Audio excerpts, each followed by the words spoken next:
All right, so you have a project vehicle in mind, you want to get one, you don't know what to get, or you already have one and you're wondering what you're going to get into.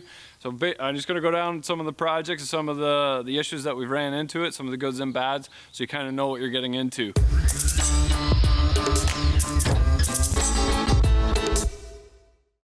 I just want to share some of my experiences with project cars. Is basically what we're doing here at the Boss Garage. And I got into it because I started with my first vehicle, bought a couple, put it together, and I've been doing it ever since. The first major swap, I started with my 05 Silverado, bought it with a couple years old, had 80,000 kilometers on it, used it for construction, had the 6-liter gas in it, and did a lot of local builds, so I wasn't driving too far. Then I started getting bigger and driving farther away and realized that the gas money was just killing me. So I tried selling it, couldn't sell it because it was still worth 10, 12 grand. It's a very small margin of people who have that laying around to buy a vehicle. Most people finance right away. So instead of getting rid of it, I put a 5.9 Cummins into it. I doubled my mileage with it. I still had the 4L80 in it, and that worked great. I put about 50, 60,000 kilometers on it. The whole job was paid for after 40,000 kilometers of driving because of my fuel savings, paid for everything. And you got something cool. You got something that you can pull into a gas station and strike up a conversation with. What happened with this truck is one of the lines popped out of the 4L80, the cooling lines, and I lost all my fluid. Tranny was never the same after that. And at the same time, our family was getting bigger. So my wife said to me one day, I think you need to build a Tahoe, which is where this came in. So instead of fixing the truck, I took the bell housing out, the adapter plate to made it to a GM transmission, the starter, all the little knickknacks on it. I moved it over to the Tahoe. I bought this one. It was smucked up in the front end. I'd got it dirt cheap. It had a head gasket gone in the Vortec, so picked up a couple 4BTs down south, sold one of them, sold all the transmissions that were connected to it, basically got a 4BT for free and put it in the Tahoe. I've got about 40, 50,000 K on this now, and also this is kind of what started the channel, so this is kind of cool. Great conversation piece. It's amazing on fuel. I doubled my mileage with this over the 5.3. It does sound like a tractor and it's noisy, but when you're cruising, it quiets right down, and I'm really happy with this. I would do this again. Because it was smucked up, on the front here, I actually took the front end off of the Silverado and put it on this as well. The intercooler, all that fit already. So basically I had a truck that was very sad looking in the driveway for a while. I put it back together again because we bought an LS that or an LM7 in a Silverado that was white, bought a complete truck, put half the truck parts back on my truck, and then put the LS in the Mercedes. We'll get to that one later.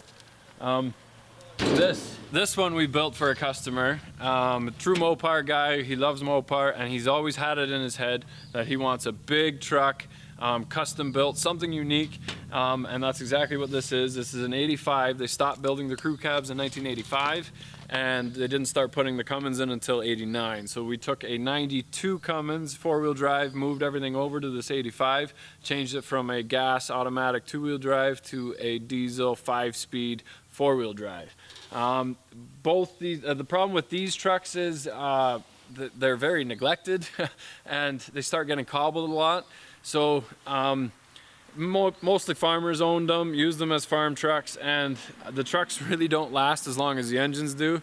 So you've got the last thing that runs is the engine itself, and everything else is shot around it. The body's shot, wiring is shot. Basically the last thing is the alternator dies, they're sick of boosting it, and then they sell it for a couple grand. But that doesn't matter if this is the project that you're into, because you have that vision in your head, and it doesn't matter whether the power windows don't work or everything needs to be redone, because you want this truck and it's worth building. At the end of it, it's a lot cheaper than going out and buying a new truck, but it gets a lot more attention than anything that you buy off a dealership and just sign on the dotted line type of thing. He's had multiple offers to buy this thing already, and this one I would say is rare, only in the fact that there's been other people doing this, and the conversion was fairly straightforward. The 5.9 drops right into the frame. They didn't change anything frame-wise between 85 and the second gens. So it's basically just drilling holes, bolting it on, and it looks like it's factory. The interior is worn out and crap, but he's going to just basically save up for it, put a new interior in out of a modern truck, and then definitely not paint it, because you can't paint a patina like this. So this one is neat because it's awesome to drive. It's loud, it's uncomfortable, it's not practical. You need my entire 4 acres to turn around in this thing, but it's still awesome, and he's very, very happy with this thing. So if this is the kind of project that you're into, keep in mind that most likely it's going to take a while hunting down parts. There's probably 3 or 4 trucks into this truck, but it's very straightforward, and I would say beginner intermediate type of swap.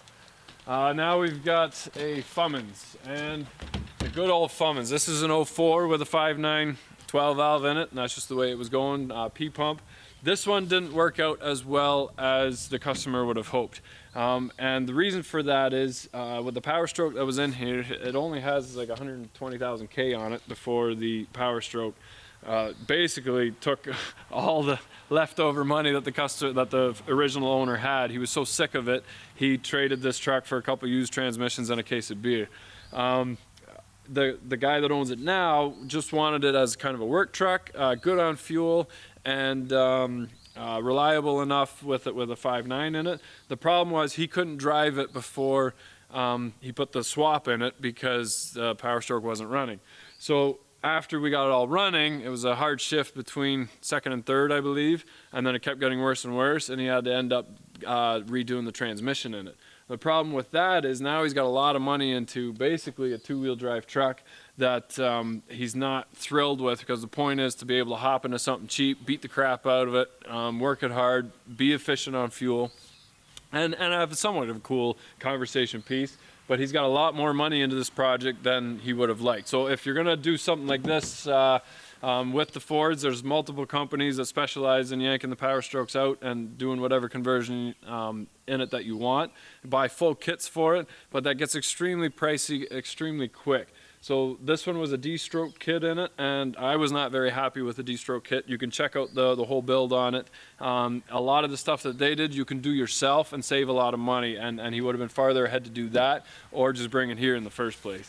Now this here, this is completely unique. If this is something that you're into, this is an 85 Hummer, and the guy that owns this loves these old Hummers and did nothing but Hummers for a long time. He went down south a lot. He's gone through dozens of Hummers, sold them, built custom ones, got screwed a couple times, but he bought kind of a package deal where he bought 4 or 5 Hummers in like a unit thing, and this one had the entire back half, something landed on it, smashed the whole back half. So obviously what do? You cut it off and turn it into a pickup truck, put a dump body on it. This project took 14 years. This started 14 years ago, and we're happy that we get to finish it off for him. What it is a 85 Hummer on the 85 Hummer chassis with a 92 GM drivetrain in it with the 4L80E, I believe, in it. So we're redoing all the wiring because the wiring was really cobbled.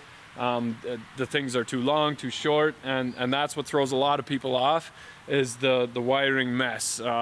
We want to do some conversions with Duramaxes and stuff, but once you get into that, you're like, holy crap, there's a lot of wiring in it. And in every project, there's kind of a hump that you have to get over where you don't see the end of it, and even though it's painted, the box is working, it's driving, it's moving, you see that big mess that still needs to be done, whether it be paint or body or whatever it is. It deters you from finishing the product. Now at some point you see a lot of them go just abandoned, where you get married, kids get in the way, stuff like that. It's still stuck in mom's garage. Mom wants to put her minivan back inside for the winter and just send it off to the scrapyard. So luckily we get to finish this one off for him. We're going to put a nice interior in it. All the wiring is pretty well done. We just have to hook up the Hummer dash to the GM pickup truck wiring. Other than that, this is cool, whether you like it or not. This thing is awesome. And when you're driving your minivan around, you can put a bumper sticker on it that says my other truck is a Hummer dump truck. So, and who doesn't want that? Now this we restored. This was a 48 Fleetmaster. We built this one with a charity for Truth for Kids, Truth for Teens. This one we went right back to original. It had the brakes and the engine redone. It had a lot of pieces with it, so we basically did a frame off on it and sold this one. Now this car, whether you, this is more of a, what do you call that? This is a sentimental build, because whether you put 20 grand into it or 50 grand into it, this car will probably only ever be worth 20 grand. It's a very select few that want the desirable old car, and there's a novelty that goes with it that doesn't really make sense. Top speed of this is about 40 miles an hour, 50 miles an hour. You're starting to rev it out. It's slow, it's bulky, but it's cool. If you had a project like this and you really desire an old look like this, you might be able to get some of your money back if you plan on doing something with it. So this one could be rented out for weddings, things like that, and you could add those sentimental memories with it, bringing it to your own wedding or chauffeuring for a family member. This is actually how this car started out. The gentleman that owned this car originally bought it so he could get it ready for his own wedding, but the restoration took so long that it never got finished in time, and then it sat in a barn for 23 years. Nobody would even give him any money for it, so he ended up donating it to the charity. So if you're gonna do a full back to original restoration, make sure that it's a car that's actually really desirable. The Model A's, Model T's, they're going on their way out. Same with these cars, but 60s, 70s muscle is still doing very well. So pick something desirable. If you have a fastback or the right Charger or a GTO, something like that, you'll be able to sell it and you'll grab lots of attention with it. And makes much more sense to throw 30 grand into that and have a $50,000 car than a $30,000 car that you might get 20 for if you're lucky. Okay, if your project car is a race car, well, then you're gonna have to fork out the cash. Race cars do not make sense at all. I live my life a quarter mile at a time. Well, that's a waste because there's a lot more to life than that quarter mile. But it is a lot of fun. The adrenaline is hard to beat, but the only way to end up with a small fortune in racing is to start with a big one. And I don't know if you guys know or not, but we signed up for Rob Ferretti Spaghetti's their Project YouTube Challenge car challenge thingy. So we are going to be building a race car. So you guys have seen what we've done with all our other project cars. The LS is just about ready to fire. You've guys seen us restore cars, fix equipment. I've built just about everything that I can imagine. I haven't done a race car yet, but I know you guys have faith in me that I know we can do something cool, and that's exactly what we're gonna do. So we're not gonna show you guys what it is just yet, but it is extremely awesome, and it will be unlike anything else that's gonna be showing up at the race. This will be our little Corvette killer, and it's gonna have some pretty neat things. Like, just watch this.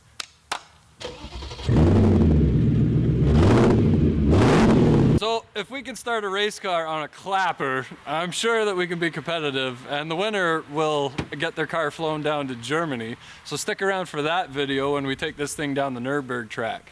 And yeah, thanks for watching. If you guys have other projects in mind, remember that projects take a lot of time. They will go over budget, and